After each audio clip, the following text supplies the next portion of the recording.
बहुत सारे हमारे कर्मचारी भाई और अधिकारी भाई, उनका ये कहना था कि ये स्वार्थ का संगठन है, वो ये मानने को तैयार नहीं थे कि ये उनके लिए किया जा रहा संघर्ष है। मैं पहले भी कह चुका हूँ और मैं आज भी इस बात को पुनः रिपीट करना चाहूंगा कि संगठन ये उत्तर प्रदेश राज्य सेतु निगम एम्प्लॉइज यूनियन, हम किसी भी हालत में कहीं जाने को तैयार नहीं होंगे और न हमें कोई भेज सकता है।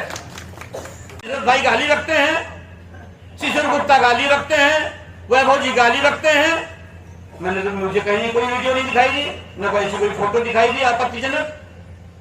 अरे शर्म आनी चाहिए, शर्म आनी चाहिए तुम्हें। तुम भी सेतु निगम के एक सदस्य हो, हम भी सेतु निगम के एक सदस्य हैं, और अगर सेतु निगम की स्थिति खराब होती है तो तुम भी साबित नहीं बचोगे।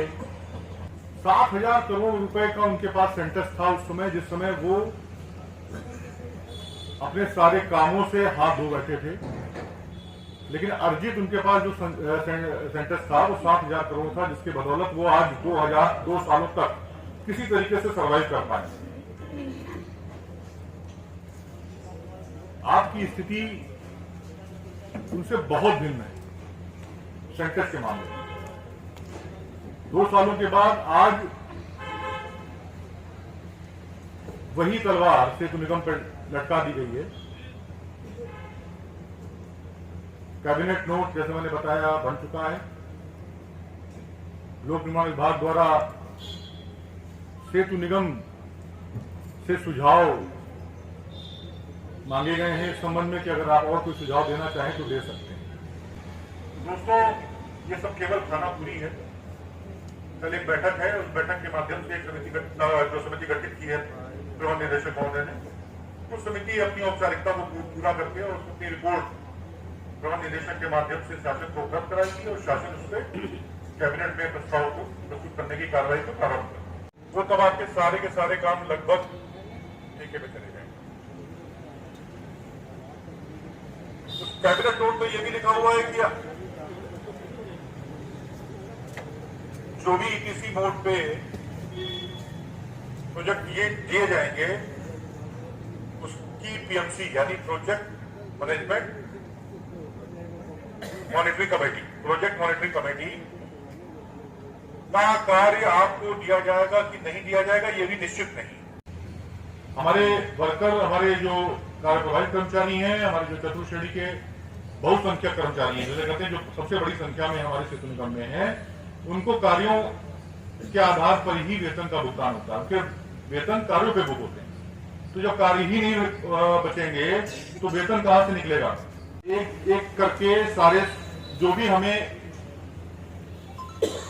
सुविधाओं के नाम पे वेतन मिलता था, ग्रेजुटी है हमारे सेवानिवृत्त साथियों को, या प्रोविडेंट फंड है, ये सब चीजें भी धीरे धीरे जब बाधित हो जाएंगी तो कर्मचारियों के पास आत्महत्या करने के अलावा कुछ चारा नहीं बचेगा। दोस्तों, अपने लिए, अपने सेतु निगम के लिए, उसके अस्तित्व की रक्षा के लिए आप अपना समर्थन और समर्पण अपना पूरा देते रहिए। जो आदेश आया है मुख्य अभियंता सेतु का, जिसमें लिखा है कि 50 करोड़ के से अधिक सेतुओं के आरओबी का निर्माण ईपीसी मोड पर कराए जाने संबंध में नदी सेतुओं, रेलवे उपरगामी सेतु के कार्य जिनकी लागत 50 करोड़ से अधिक है को ईपीसी मोड पर कराए जाने के संबंध में प्रस्ताव विचाराधीन है।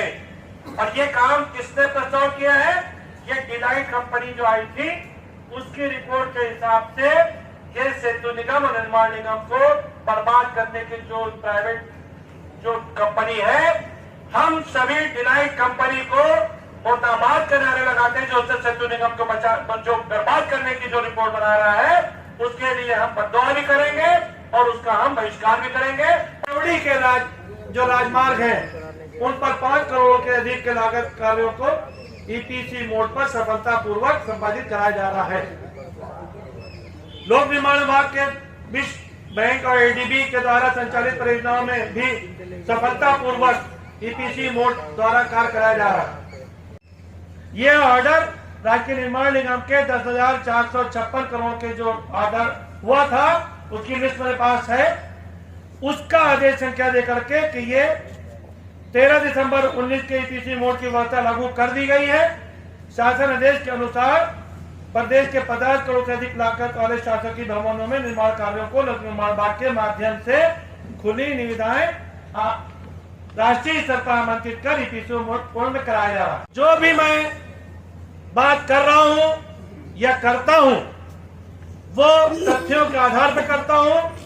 एविडेंस मेरे पास सारे रहते हैं, जिससे कि कोई आदमी ये न कह सके कि हम किसी को भड़का रहे हैं या डरा रहे हैं या बेवकूफ बना रहे हैं। को ईपीसी मोड पे देने पर 500 करोड़ रुपया डिलाइट कंपनी का दावा है कि ये बचत की। 10,000 करोड़ रुपए पर 500 करोड़ रुपए आपने बचाए। ठीक, आप सिर्फ पैसे की बात कर रहे हो, आप किसी निगम की बात नहीं कर रहे हो।